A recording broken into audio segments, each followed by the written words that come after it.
And where are my slides? So thank you all for joining the event physically. It's been a crazy year for a lot of people, but it's good to see you. And it's been really a while because we actually organized the last event physical that we organized was a year ago exactly, obviously. So it's good to see you.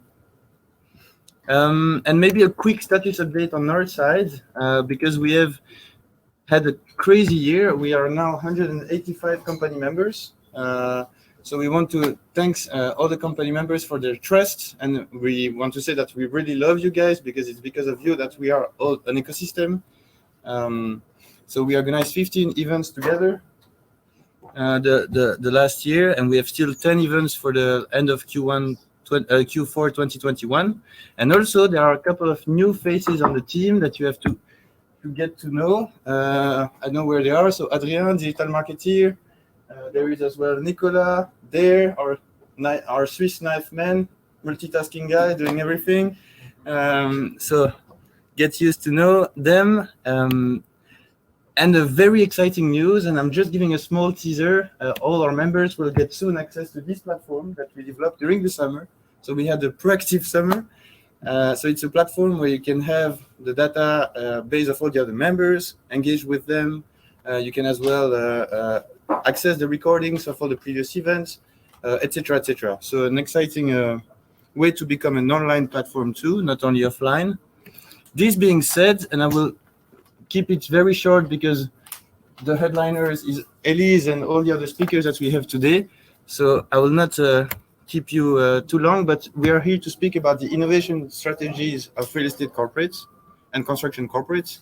So I think we are all aware that it should be really a survival point for them. It really should be a top priority to innovate. So I will not explain why, because I think we are all aware. But I think probably the first important point is to think of the innovation focus. And so the way to do this is potentially to discuss what is an internal innovation focus, what is external, what is strategic, what is financial. So the internal is optimized tools, optimized processes. External is new product, new services that are visible for the customers. And then you have to discuss your innovation strategy. Do you want to do an incubation? Do you want to do an acceleration? Do you want to create an innovation hub like did AG Real Estate with Scholen van Morgen? Do you want to create an R&D department or to invest directly or into startups, etc., etc.? And finally, I think a great way to assess your innovation maturity, because this is what we will speak about today, is this model that we developed. So you have to think of 5 different innovation stages in your innovation maturity. You have the beginner, aware, adopting, realizing, and pioneer. According to the level of transformation that you have. And we use 5 metrics to assess this. So I really invite you to kind of do the exercise for yourself. Do you have HR dedicated full-time to innovation? Do you have a budget in terms of percentage of the annual turnover allocated to innovation? Do you have innovation always in the executive committee? Do you have a clear innovation focus, like sustainability, customer centricity, whatever? And do you have a clear innovation strategy? So incubation, acceleration, R&D, etc. And based on these answers, you can assess where you are. And our value proposition at PropTech Lab is, of course, to bring you from one stage to the next one.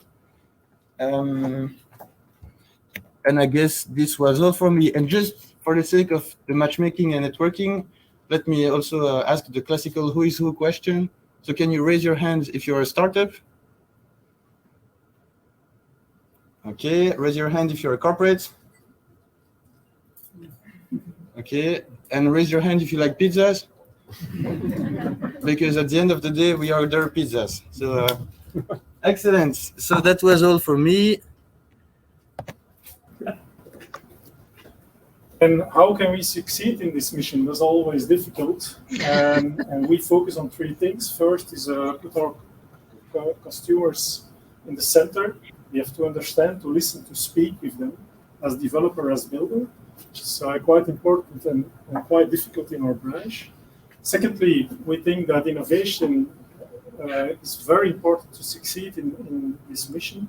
And third of all, collaboration, partnerships with a lot of people, other companies, two are smarter than one.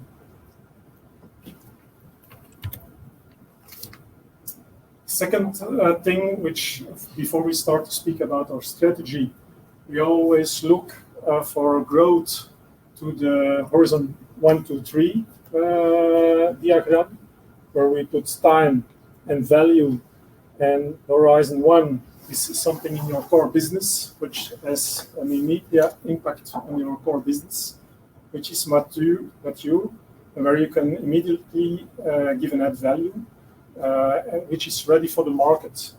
The second thing, the horizon 2, is more the innovation part, which has a midterm add value in 3-5 years, and where you really have to work very hard and very quick, because in 3-5 years, everyone will be ready with this. For instance, construction wood. The horizon 3 is more far away, important, but much more disruptive, much more far away. It's a totally new business, much more complex, but also important to look at it. But it can be, or it will be an impact maybe in 10 years. So today we see innovation on 3 ways. First of all, we do innovation through corporate venturing and co-creation. We are now co-owners of IFTech, last year's Skillpot and Bouw Living. IFTech is a company which has a technology of storage of energy, thermal energy in the underground. Skillpot is a company which develops modular buildings, and Bouw Living is a company which develops modular units for the interior. For instance, co-creation, one of the examples is Camp C, where we work together with a lot of other companies and universities around 3D printing. Secondly, we also has a lot of innovation in concrete or project in development, like here the PPP project in Ghent, the Nieuwe Dokken, where we invested in a new concept around energy and nutrient recovery and water purification. And we put all this in an ESCO where the residents can financially participate in the project.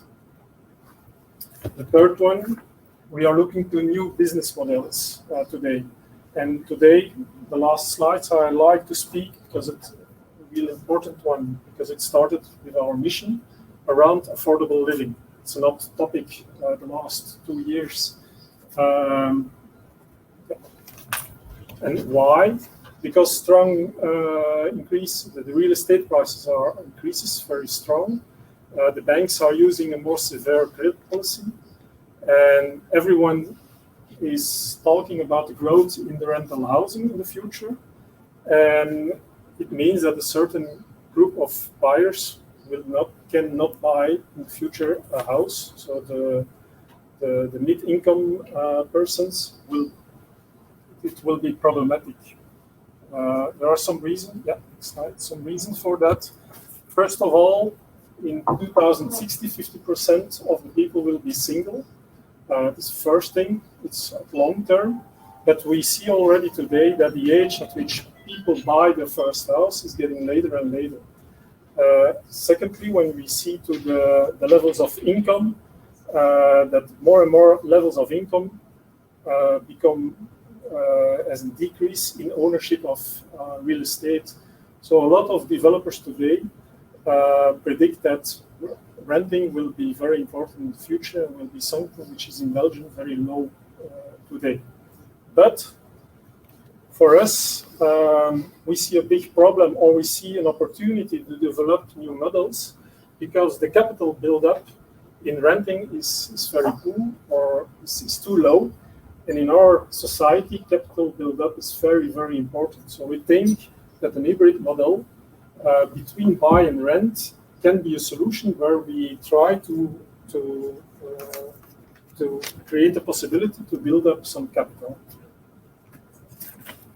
And therefore, we are now focused on 3 things. First is flexible building methods because by if they can bouw living a skill pot, we are looking to making buildings less so they become cheaper, faster by prefabrication and standardization. That's the first thing. That's on the building cost, but it is not enough. Secondly, we are looking with Rebel, University of Asphalt, Vito, Archipelago, and Endeavour to a new concept which combines circularity and affordability, and a new concept around living as a service. This is not ready already. I can't say anything. It's we work around this 1 year, so maybe in 1 year we are a step further to say something about this. Here, I'm very proud about this. I think there's some text which will come. Here we are ready to go to the market. In 2 months we will launch, we have 2 pilot projects where we have a new formula with deferred land share, and it will be an affordable solution for starters, restarters, young people, with a limited capital. We work around this new formula about 2 years, and in 2 months we can launch, and we are nearly ready to get a long period where we spoke with all the big banks in Belgium, because it's really important that they are ready to pick up this formula. And innovation isn't easy. The last thing we present, the affordable solution, was really the most difficult one, was the legal situation. It's very complex, and it slowed down new models or innovations. So it was really, really hard to find, to convince people, banks, the government, to look for solutions with the problems we saw for a relevant problem like affordability.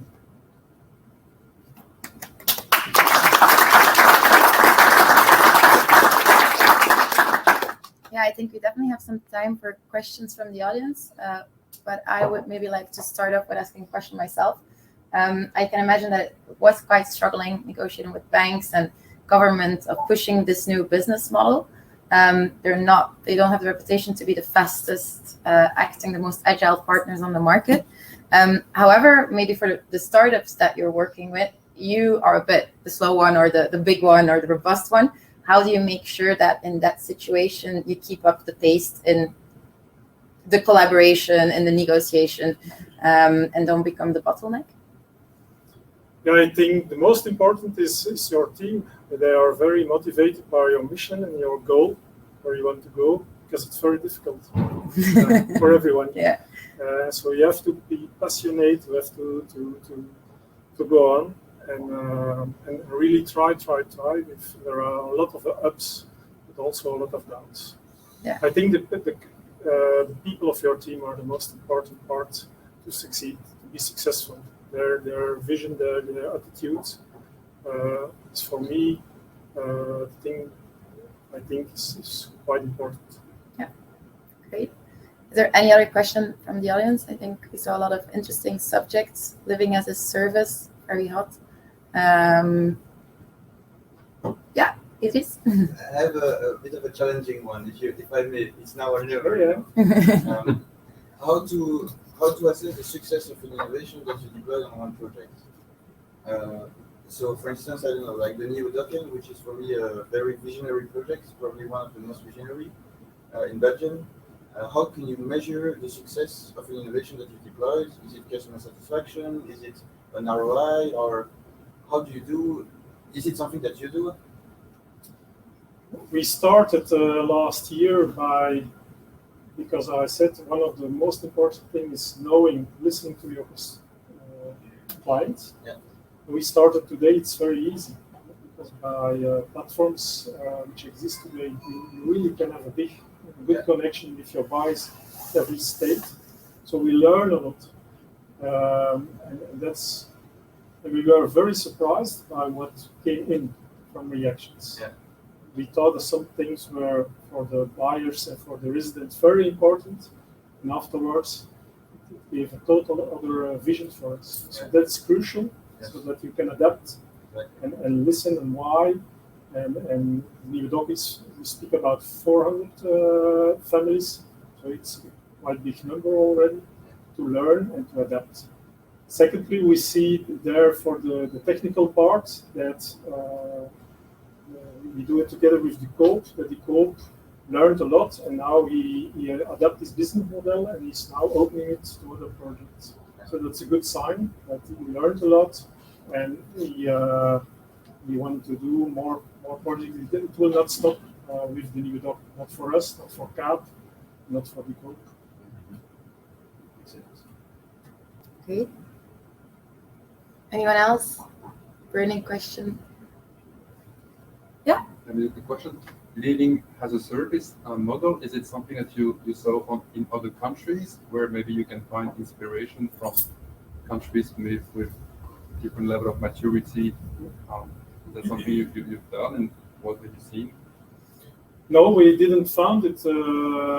We didn't do that.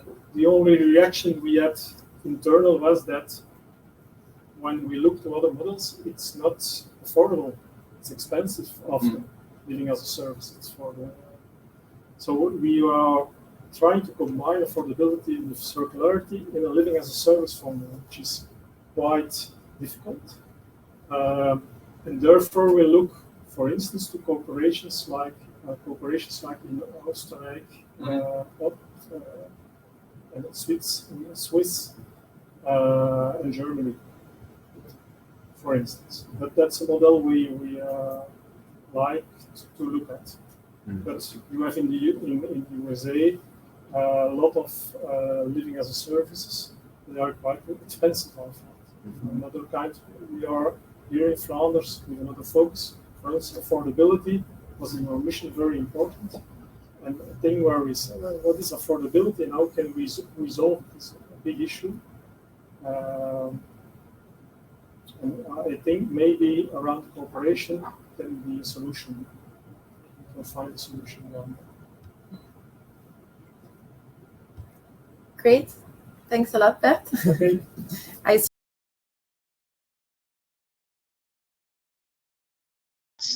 But also prototyping and testing. Yet the most important component still is the creation of the continuous learning loop. We as leaders, we do need to put extra effort in building the final layer of our innovation house by empowering and engaging the whole organization, as well as continuously communicating about what we want to achieve. Transforming in this context means transforming ideas into actions, but can also be about transforming the company. And this is something that probably all of us has faced during COVID, right? And never forget to celebrate the success stories. That's where we get a lot of energy, and that's where we get the drive to go forward.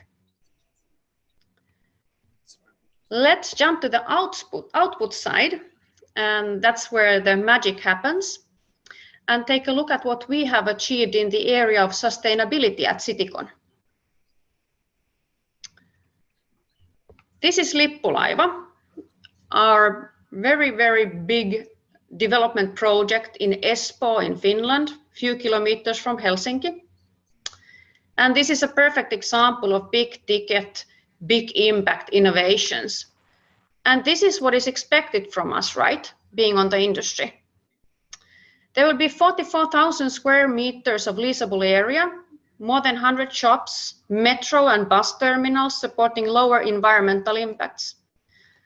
Enormous, and I do mean enormous, geothermal heat pump system for cooling and heating. Very new and novel way of storing energy. Also accompanied with a system that we can control energy in a smart way. We have solar panels on the roof, on the facades, and a huge battery. I think it's the biggest battery in Europe being built. On top of that, we have a microgrid system, which will provide us access to the reserve markets. That means that we are able to produce and store electricity on site. At the end of the day, when you combine all of these, we have almost zero energy commercial building from day one. And we're opening in spring 22, so please join us in Finland and come and see it for yourself. We have solar power plants in many of our shopping centers, Finland, Sweden, Norway. Annually, we produce almost 2,000 megawatt hours of energy for our own use. We have also several geothermal plants. But this is what is expected from us in our line of business. Remember when I asked in the beginning, what is innovation? It is not only these big ticket items, it's also small initiatives which can have big impacts. It can be smaller, softer things such as getting our youth associations and our security guards sitting in the same table and start a long-lasting cooperation to help and support the youth that has been spending time in our centers. In this particular example, the security company trains the young people to become guards, and we engage their services in our centers. These youth guards have been really well received by their age peers in the centers. They come and talk to the guards, they explain their worries, situations at home, at school, and the guard is the trusted person, and the youth feel that there is finally an adult who actually listens to them. As a side note, also the reports on disturbances in the centers have declined. So yes, kindness matters also in innovations. Or when we notice that we have large underground warm space available in Fruängen in Sweden, we decided to turn it into an underground garden for the local restaurants to grow with their greens in. Just a thought from a property manager as well. But I hope you didn't forget our hero of the story, Thomas. While convincing the whole company to go wild on installing hundreds and hundreds of solar panels on the rooftop of Iso-Omena some time ago, and please bear in mind that we are in the Nordics where the weather is not most known for being warm and sunny all around the year, Thomas noticed that we have actually pretty nice space in the rooftops available. And after a few nights of thinking, he came back with an idea. Let's put some beehives on top of the roof. And bees are becoming scarce. They play a hugely important role in supporting our biodiversity. So what he did, he contacted a few local beekeepers, came back with his idea, and today we have beehives on several of our shopping center roofs in many countries, producing hundreds and hundreds of kilos of beautiful honey, which we offer to the restaurants in our centers for our visitors to enjoy. So the moral of the story is that given the opportunity, a single person can make a big impact, ranging from saving energy to protecting biodiversity, all in a day's work. Pretty amazing stuff.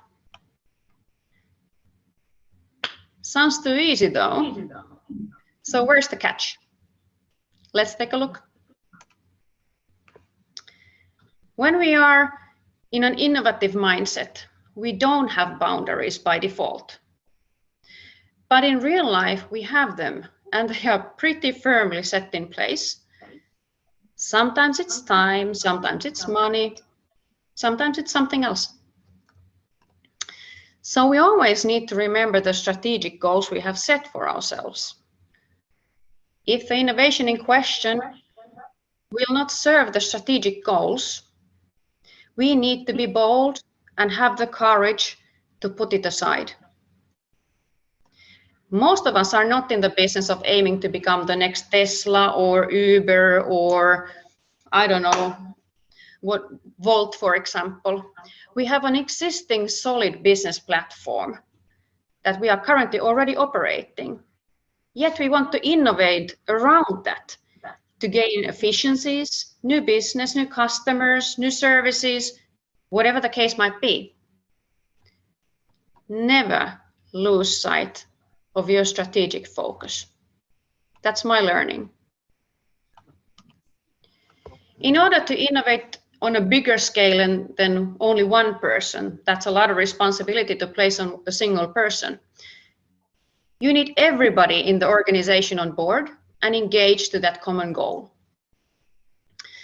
So the question you need to be able to answer is always, how will this impact me? And that's a pretty solid question, I think.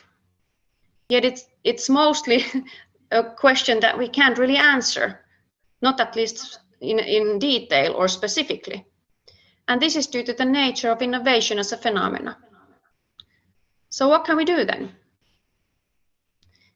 We as leaders, we need to create an environment where we all have an open mind. We are continuously learning. We want to learn continuously. Have the courage to let go of the old when it's needed.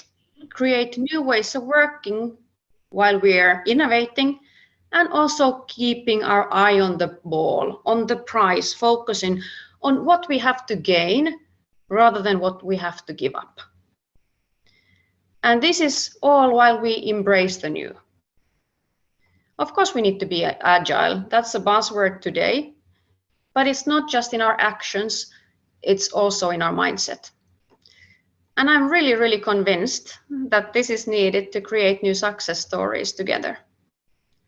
Innovation is not a desktop exercise, nor should it ever be one. Coming from the Nordics, we like to think, and maybe we are silently a bit proud also, that we are very pragmatic people here in general. And therefore, sorry, that's my dog. Therefore, I feel it's almost my obligation to take the magic fairy dust off from innovation. Someone told me today that the difference between a loser and a winner is the fact that the winner tried one more time. And I think it's rather fitting in this context, because at the end of the day, it is a lot of hard work, as it was mentioned before. And we need to always make solid choices. We need to always figure out the way, how do we get to the end result that we are driving at? So no magic. As a conclusion, I tend to pose this question. We make all a lot of choices each day. So consider adding this to your repertoire. For me, it's never one day at the office. It's always day one. It's day one for creating and learning something new. It's day one for enabling further progress in some area or another. So I leave you with that thought, and thank you for inviting me here today. I feel truly honored to have been given this gift of time from you all on this very important topic today. Thank you.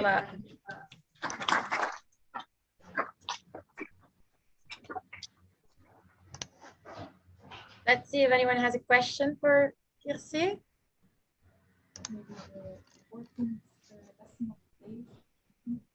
Yeah, maybe Kirsi, at one point we kind of lost you for 2 seconds, but it was just saying, you were just saying, for me, the most important is always two, and then we lost you for 2 seconds. So we're all, it's a big cliffhanger. We don't know what you said. What was it at the end of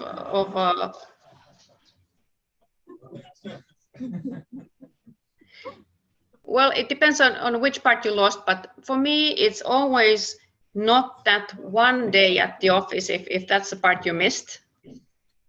We lost you again. I'm so sorry, Kirsi. Can you start over? Yeah. So do you hear me now? Yeah. Good. So as I was saying at the end of the presentation, that for me, It's never one day at the office. It's always day one. It's day one for learning something new. It's day one for creating something new. It's day one for pushing something forward, enabling something new for somebody else to do. Always day one, not just one day at the office. That's the most important thing. Thanks a lot, Kirsi. Any other questions?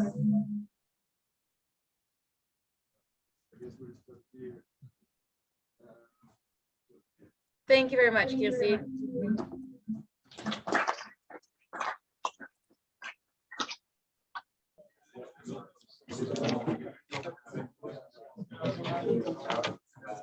All right, Katri. Welcome on board. Welcome to the grill. You can unmute yourself, share the screen, and please have some fun. Let's see what happens. We have our next Can you hear me? speaker anxiously waiting to start.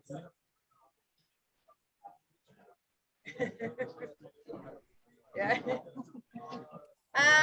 If you could have everyone's attention, please, for the next speaker. Thank you.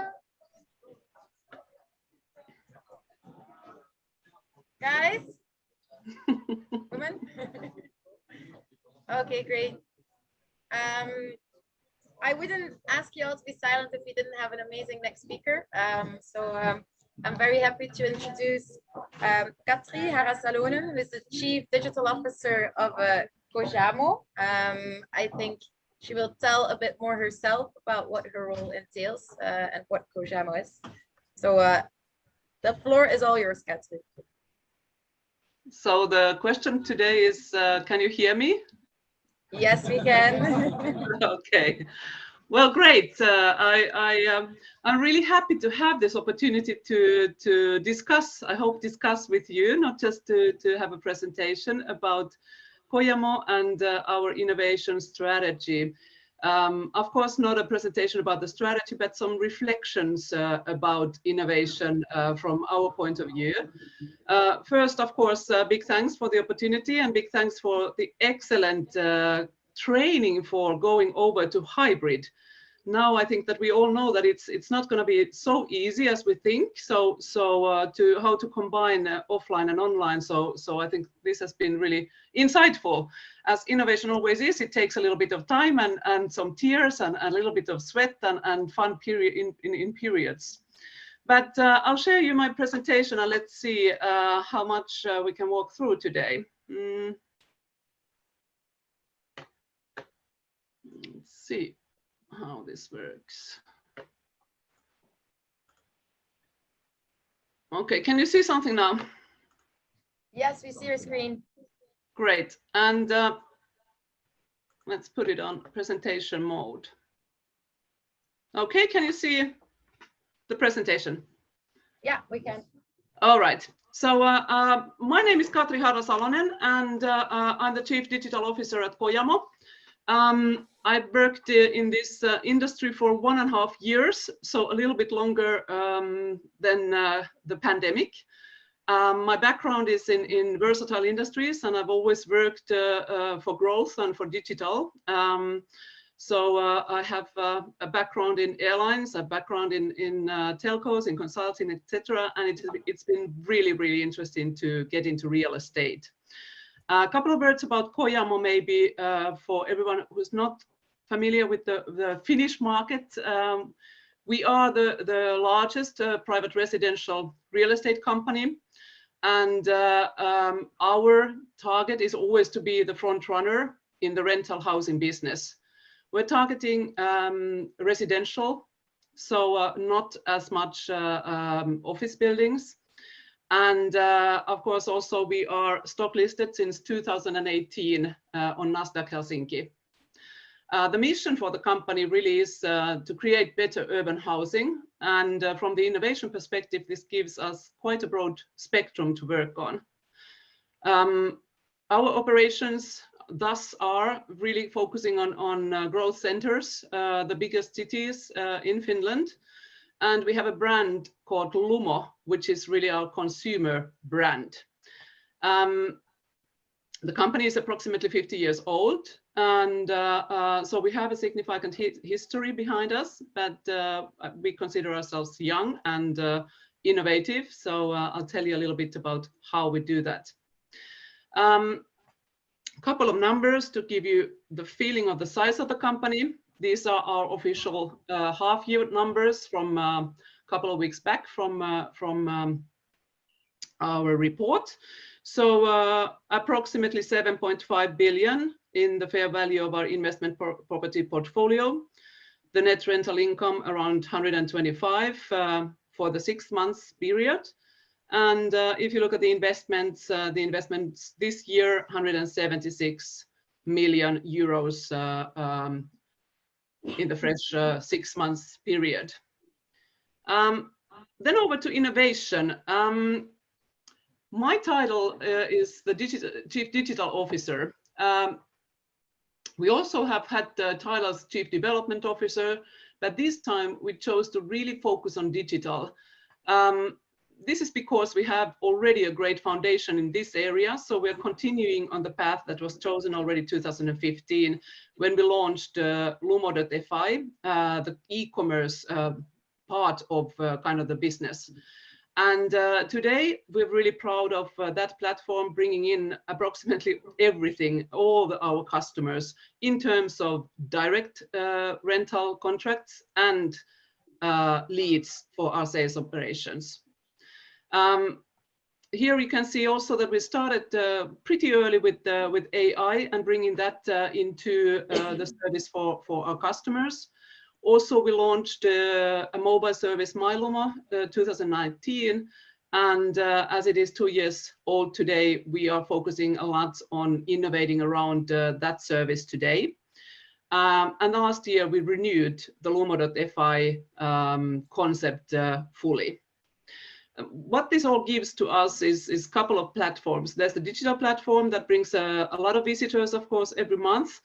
And then also the mobile service that brings us really kind of daily active users from our residents. And then we have the physical platform, which consists approximately of 36,000 flats and then the 50,000 residents. So that's kind of also the platform for our innovation, if you like. Last year, we worked on our digital strategy and chose quite clear focus areas for us to develop and innovate on. So we have 5 different areas of focus. The customer experience itself and servitization, already mentioned, I think, in the first presentation today very clearly. The second one is around scalability of operations. We call it employee experience. So a lot of process re-engineering, process innovation. We have the digitalization of the property itself, of course, our product and the services that go with the property itself. And then we are working hard in the knowledge-based management area. Already mentioning that we have quite some areas already where we apply AI, but also we're working with the whole organization in order to really be leading in terms of knowledge-based management in the future. And of course, there is the technology focus and the kind of the pure technology innovation and working on our architecture, and then also with the virtual, especially with the AR and VR, the virtual techniques that are maturing today. But this gives a little bit of a framework. I think Kirsi was very, very clear on that you have to focus on selected areas also when you innovate. And this would be kind of our ballpark or our kind of framework within which we innovate. Couple of thoughts about innovation principles. And as I was listening to Kirsi, I think that we have a very similar approach. But one thing that I would maybe lift up is that we truly and really believe in customer-inspired innovation. So we try to take a lot of time to really understand our residents, their life, their days, their months, their wishes and their fears.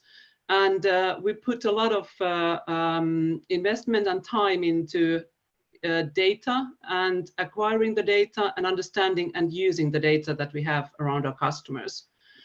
We work in a very pragmatic way, and maybe that is the Nordic approach, but really kind of trying to have our hands dirty and try out things and solutions also in front of the customers a lot. Culture was also mentioned already, and when I look at Kojamo and our culture, we have 3 significant values that we build everything on. And one of those values is the courage to change. And this is really something that we foster every day. Like Kirsi also ended the presentation in that every day is the first day. So we really try to stay fresh and have the courage across the organization to change, to rethink, and to find new ways of working and thinking. As I mentioned, we have a framework for the innovation, but on top of that, I think that we as a company also acknowledge that not everything is innovated within companies. So we do try to be very open and also kind of keep our networks going and discussing with different kind of companies and networks around us. Of course, during COVID times, this has been a little bit limited, so that's why I'm at least very happy to be here today sharing and discussing with you guys. Innovation is open, everyone can participate, and my team with the development focus, of course, has a role to facilitate the process. We try to help other teams with the methods and approaches when it comes to certain problems or pain points around which we try to innovate. But we don't own the innovation. I think that this is a fundamental belief that nobody really kind of can own innovation. It always builds on top of something that already is there, or somebody has had a thought and you build on it. So we try to be very collaborative and inclusive. I mentioned that we're very pragmatic, so concrete pilots are really important in our approach. Like right now at this very moment, we have 5 different pilots. I think it grew yesterday to 6, out of which 2 are very technology focused pilots. And of course, with a little bit of different targets than the ones that are commercial pilots. The technology focused ones, we target to see which technology works for us in practice, how it works, and then of course also who we can work with in that technology area. And then when we go to the commercial pilots, of course, we're trying to really figure out and find out the right approach to our customers and to approach our customers with a certain solution or product. And it's a lot of listening to the data from the customers and also to how they behave around the solutions that we are developing. So sources of innovation for us really are multiple. The customers, as a very important one already mentioned, our employees, of course, and then the partners. And we just recently, as an example of employees, we just recently ended up kind of an innovation competition or idea competition that we each summer launch for our summer workers. And this year we got 41 ideas from a group of approximately 40 people. Some of them, of course, something that we were aware of, but also new and fresh perspective on how they look at our business, our customers, and our opportunities. And I have to say that the session that we had with the management team, with the young summer workers, was a really kind of an energy kick and a great innovation discussion, I think, for all of us.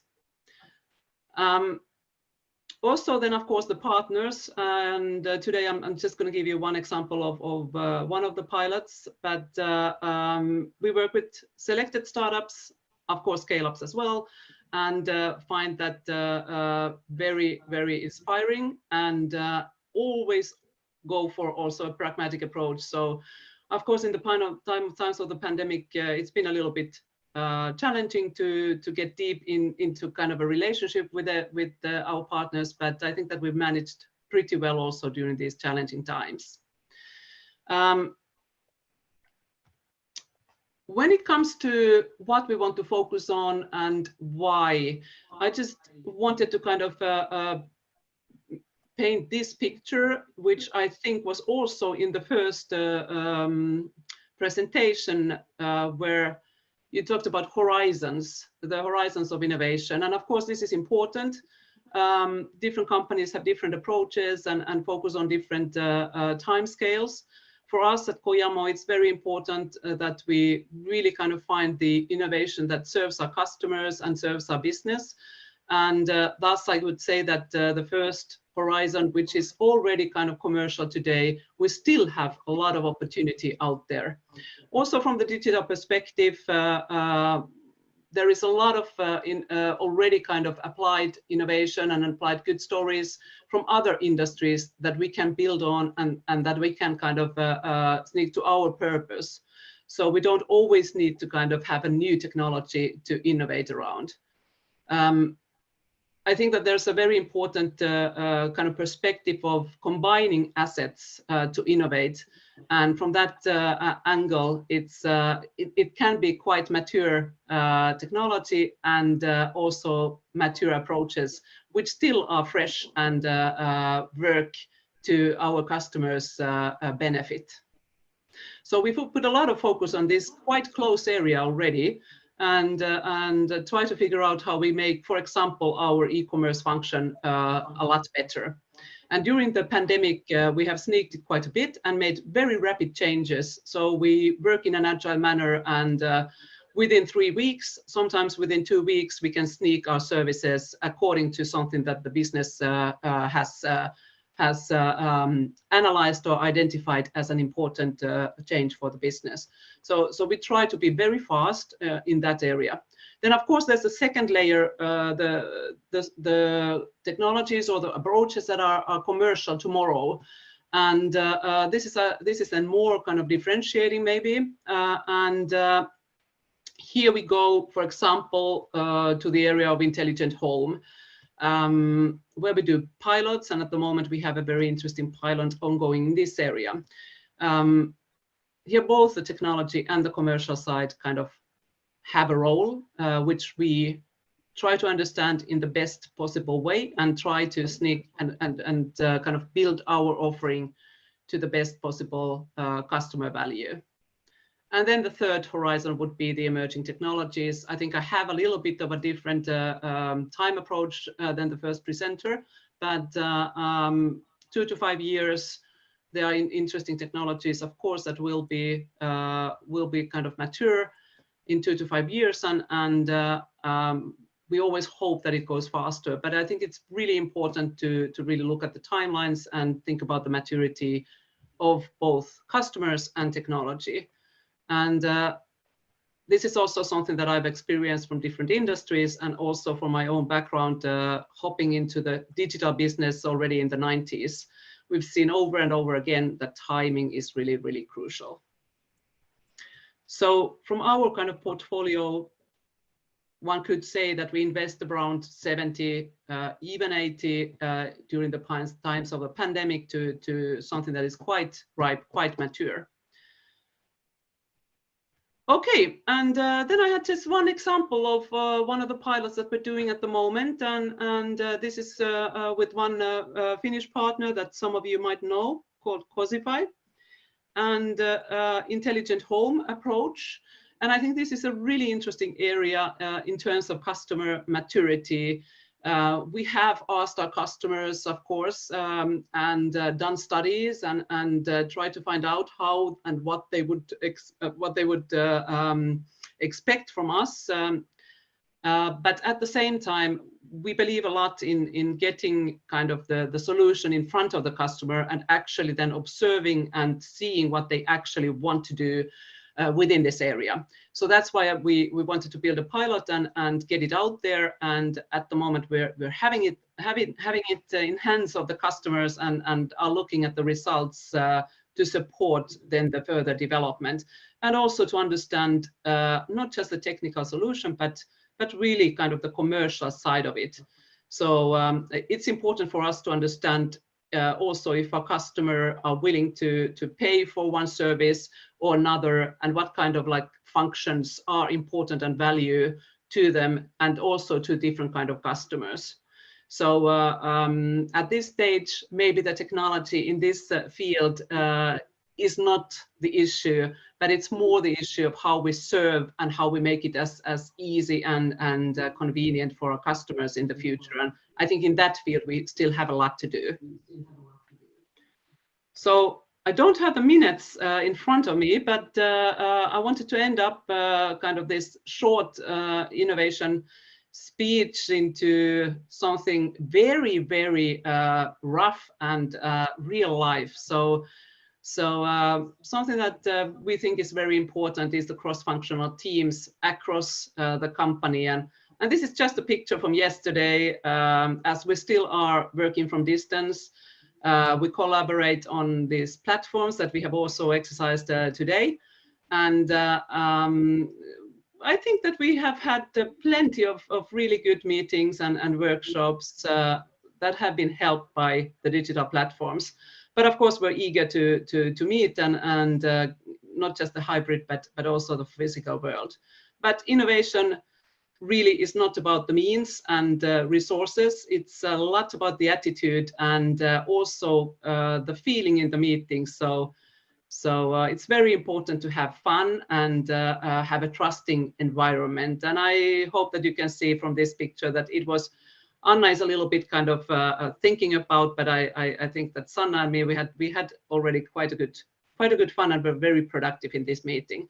So this is a very kind of everyday example of innovation and how we do it. And I think we had good results yesterday as well. So there was a short recap of our innovation and how we do it. And I'll end up with this slide about people loving technology and technology loving people, which is a fundamental belief of ours. Thanks a lot, Katri.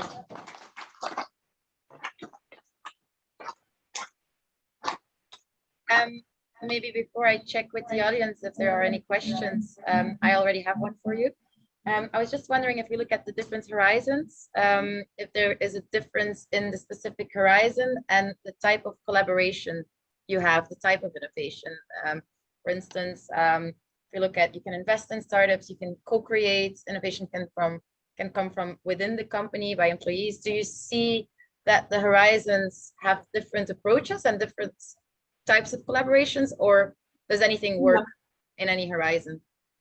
Well, I think that in the first horizon where you already have kind of a team and plenty of teams who are working with that area, having kind of a more open or distant collaboration with startups might not be that important, at least in our approach. It's more important to really kind of get the external view to the second and the third horizon. I think there we are more open, we have more opportunity to really kind of question the approach and not that kind of dependent on the customer at that stage. So we do kind of tend to cooperate more in the second and the third time horizon with a variety of startups. For example, we're going to attend an event called Solver X, where we are going to give a couple of kind of our more open-ended questions to startups and are going to then go through a process with them and see what they can come up with. So definitely the second and the third one are really interesting ones to have an open discussion and really see what the talent around us can deliver. It's exciting. Great, thank you. I don't know if in the meantime anyone thought of a question. Yeah, Idris. Yeah.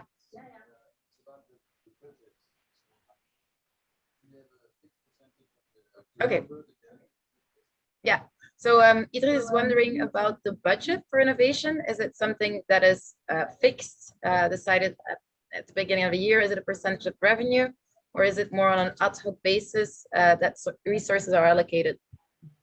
Yeah, so we don't have a fixed budget for innovation, but we do follow our development budget from different perspectives of run, growth, and transform. So if we look at innovation, of course, then around run, it is less innovation. And when we look at growth and when we look at the transform, it's a lot about innovation. A lot about kind of incremental innovation, but also then the one that I mentioned in the timescales, kind of the more disruptive, if you like, or more open innovation. So not a fixed budget. We try to do it included in those activities. Okay, great. I see. On the organization of the innovation, is it a big central team which is driving the innovation? Is it more depending on the departments? How do you make them collaborate so that it works? Yeah. Were you able to understand the question, or would you like me to repeat it, Katri? About the organization of innovation, if I heard correct. Is it driven by a central team with some collaboration of the departments, or is it more just a facilitation which is centralized and everybody works from the various departments or business? Yes. So my answer would be kind of yes and no for centralization in a way. So I run a team which is focusing on development and ICT. And in this team, we have 4 different teams. We have one that is really kind of development team, and they are responsible for facilitating the innovation process. But the innovation process goes across Kojamo. So everybody is involved and everybody can be involved. So it's a combination of organizing it centrally, but organizing it so that the central kind of innovation hub, if you like, can support with methodology, with approaches, with inspiration, but they are not solely responsible for the innovation in the organization. So we really do like to have it quite open, and I would like to say that 320 people at Kojamo are our innovation team. So the whole organization is part of it in one way or another. Great. Thanks a lot, Katri. I think we can wrap up here. But, thank you very much for this insightful keynote. I hope you heard something. Okay. Yeah, the connection was very good actually for this one. Great. So we fixed all the issues and everyone heard you very well. Thank you. See you later.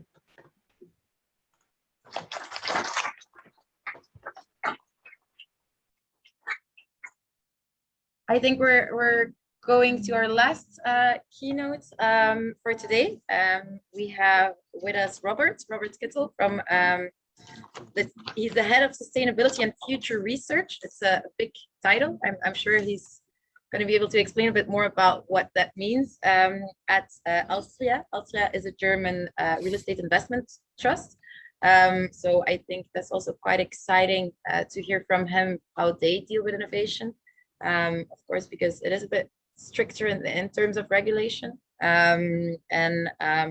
So alstria is focuses on offices. They have a large portfolio of office buildings, which they develop but also manage. They have over 110 buildings in their portfolio with a combined value of 4.5 billion. So again, not at all a small player. I think amongst others, I look forward to hear a bit about the future of the office. We're all happy to go back, but maybe he knows more about how that's going to look. And he's also going to talk a bit about how alstria is very much different in their approach when it comes to innovation compared to other players in the market. So I think, Robert, if all is well, we can switch to you. All right. Thank you for having me. Yeah, being the last in the line, you have the advantage that the sound is working, but the disadvantage is that it's becoming quite late. I hope you can hear me. Yeah. All right. So I start my presentation. I think. See. You're gonna share a few. Yeah. Yeah. Yeah. All right. Good. So you were mentioning alstria already. We are focused on office buildings in Germany, and I think the main challenges that we have are very similar to everybody else in the real estate community, and we have the huge challenges of the things that are coming from the near future and also from the things that are on the horizons. And I think innovation and new digital services will play a key role in the whole journey and of digitalization and decarbonization of real estate. Thinking about innovation, you usually get the question, is the innovation something that can disrupt the market? And Clayton Christensen, a famous scientist, defined the disruptive innovation with two main roles, that a new technology or new service needs to be more attractive than the existing one, and it needs to be applied very dominant and rapidly to the market. And comparing that to the real estate market, you have some questions you need to answer, like yeah, new building services or PropTech can be a better way of having a service or something that is better than what was there before. But having it applied rapidly and dominantly on the market, that's something that is not really good it's not really working good in real estate. And so if you're not finding ways how to deliver more buildings or floor areas in core areas of the cities, and that maybe for a cheaper price or a better quality, then there's no real disruption of the real estate market. So you can only have an evolution or an innovation of services and the management of real estate. So having a disruptive innovation in real estate is really challenging and probably not really possible in a lot of ways. We were able to have a pan-European survey done with a group of other real estate companies that we work very close together from a lot of countries in Europe. And one of the key findings were that we were asking millennials and typical office users or tenants and we're asking them what they think going to be the key topics in 10 years, how to decide if they want to rent a office space or not. And they came up with the top 3 that you can see here. And so we know now that they're gonna definitely focus on big data and ultra connectivity in office space. They are very keen on flexibility and agility of the lease contracts. And the third one is that they will decide on renting a space, looking at the sustainability of the buildings as well. So these are the 3 trends that we can see now, and this is something that we are working on constantly. And but looking at the trends, you can always look at the other side. Having the ultra connectivity and big data and digitalization happening, there's also a lot of talk about the significance of labor and how people are going to work in the future with being connected to more and more to digital services. And having flexibility on one side, we also experience clients or tenants that ask us for stability, that they want to have these contracts that go to 20 years in some cases. So it's not always about having just one. It's good to have like a good mixture of all of the things that you see here. And of course, the climate crisis is sometimes challenging on the comfort and the well-being of the tenants. You need to decide which thing is more important, or maybe how you can balance that out. Actually, the office world, as you can see, hasn't changed fundamentally over the last 100 years. So there were always individual single offices, there were always open plan offices, and the office layout is always driven by human dimensions. And there was always fashion and hierarchy ideas behind it. And you need to decide how much interaction and communication you need, how much is creating noise and maybe making the communication more challenging. But actually, the basic layout of this is already there in all of the buildings, or most of the buildings that you have on the market right now. And we don't think that this will change fundamentally. On the other hand, the broadband and the connectivity and flexible lease agreements, this can be added very good to all the existing buildings. And all trends like home office and desk sharing and office sharing, they have been already there before the COVID-19 crisis. And I think that most of the professional landlords were aware of them, and they just speeded up during the crisis. And but we think that you have both sides. You have the thing that speeded up, the digitalization, but also you need to create stability for many other tenants as well. And for ourselves, we have a co-working brand that we have in our own buildings. We have started this more than 6 years ago. This was something before the big players of co-working started to be on the European market. Our CEO was very keen on starting on that. We had 2 years developing IT, having patents filed, and so on. Things that are usually not really you would not apply to real estate companies. But it paid off. We have now a solution that is purely digital, so there's no one sitting on the desk welcoming every guest to the co-working spaces. It's a purely digital solution, and that's why we can have it at a price that is much better than the competitors. So you pay for 1 day for one desk something around 10 euros. I think that's pretty good. And if you sign for more than 1 month, the price for a desk per day drops to around 4 euros. So I think it's pretty hard to find something in the same price range.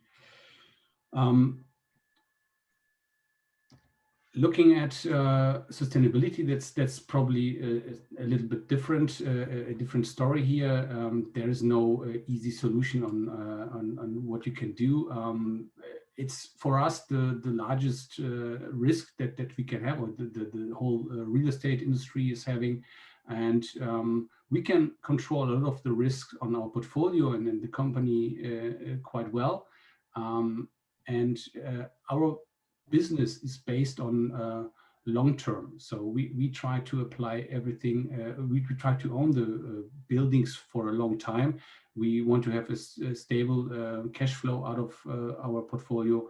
And thinking in long term is basically thinking in ESG. So that's something that was already there from day one at alstria.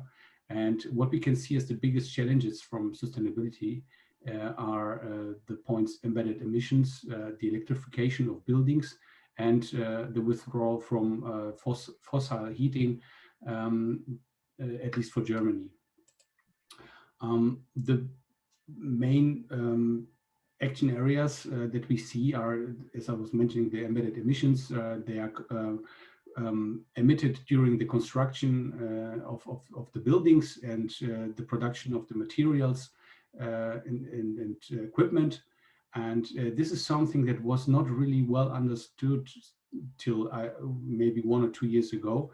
And everybody was focusing on operational emissions.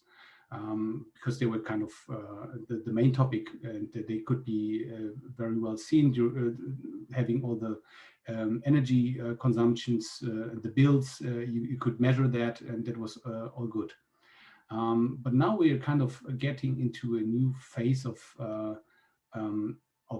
awareness around sustainability. And finally, when you start to see the whole picture, you see that building a new building or constructing a new building creates around 1,000 kilogram of CO2 per square meter. And to run a building, you spend around 25 kilogram per square meter a year. So you have a huge gap in between. So running a building for 50 years is equivalent to the same amount of CO2 that was emitted during the construction. And the construction is happening now. It's happening maybe for 2 or 3 years. And then you have the building and the emissions there.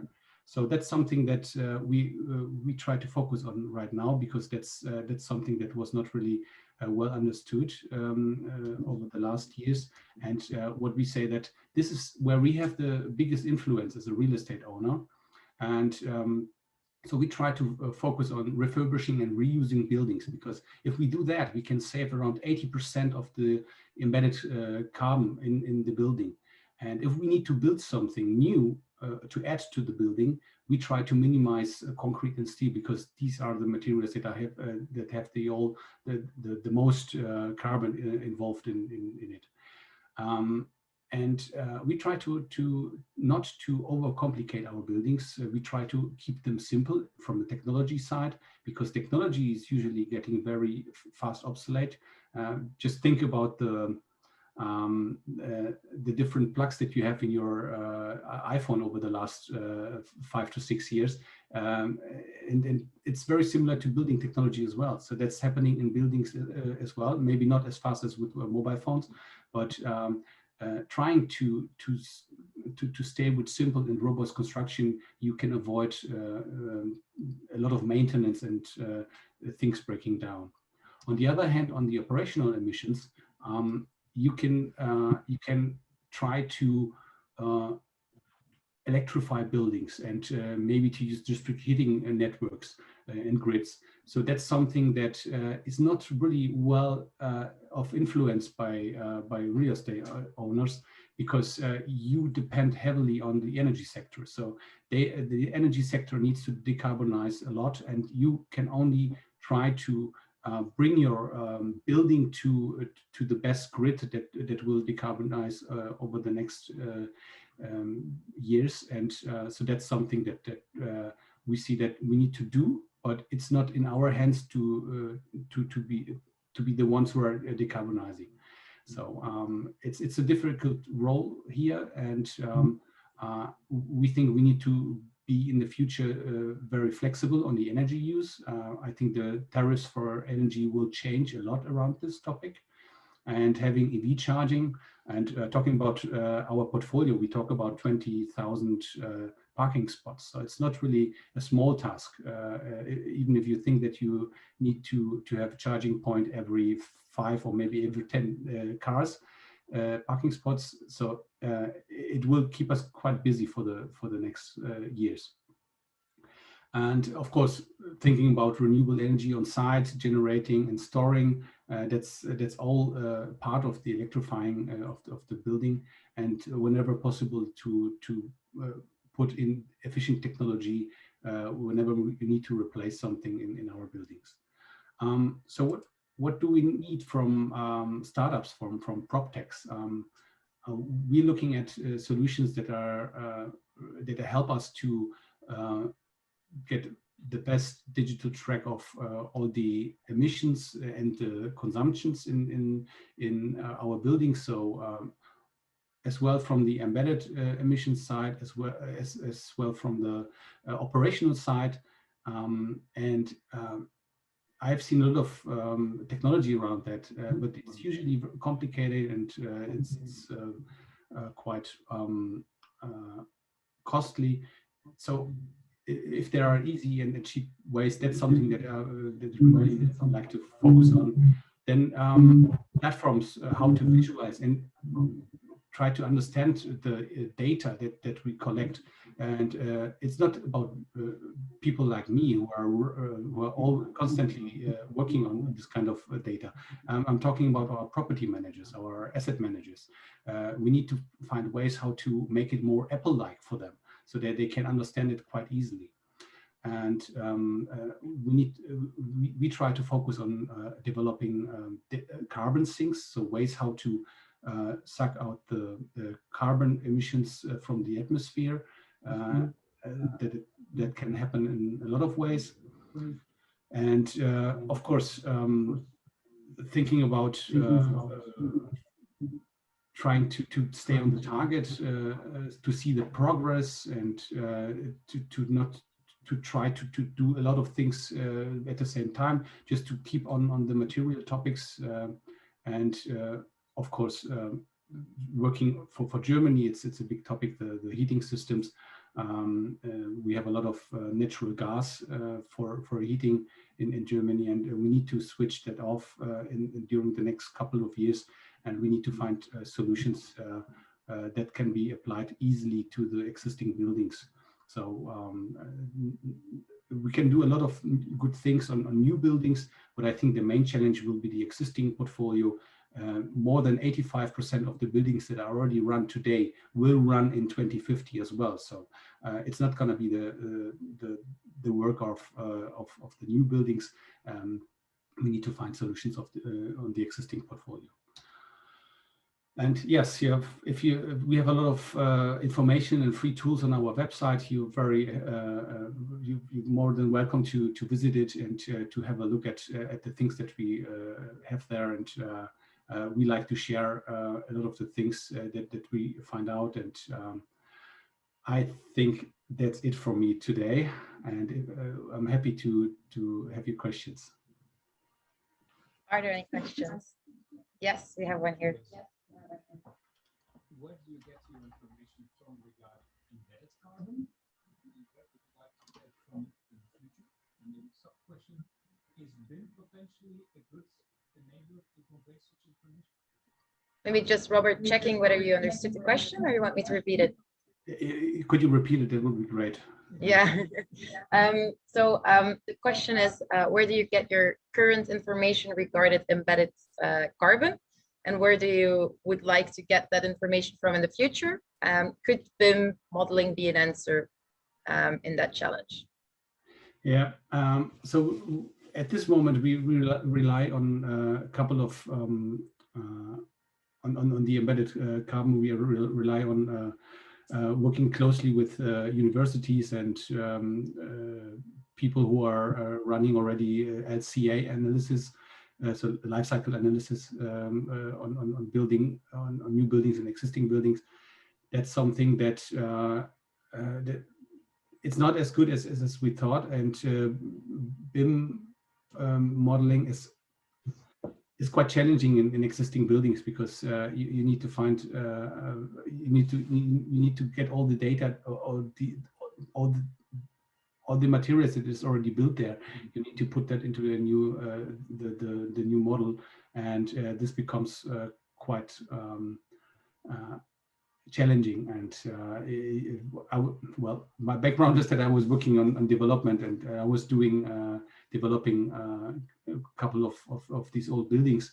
So it's not really easy to have always the right strategy from the beginning, and creating this data that is vital for the decision is not easy, because sometimes you assume there is something, and then you open up the wall and you find out that there's no column, or there's just I don't know, rubbish behind the wall, and then you need to plan new. So digital services, you can use them. I think there are a couple of ways where you can have good sensors, or something that you can where you can find out more about your existing building with just a couple of minutes work, having a drone flying around the building and scanning it in LiDAR, radar, and so on. and then you can find out what's actually behind the facade, inside the facade, what kind of materials. That's something that would be great for buildings, and maybe we will have some answers for that in a couple of years. Great, thanks a lot, Robert. I'm not sure. I don't think there's any more questions. I think it has something to do with you and me being the only people between food. So I think we can wrap up now. But thanks a lot, Robert. All right. So I'm very happy to be part of it, and bon appetit with your pizza. Thank you. Thank you. Bye bye.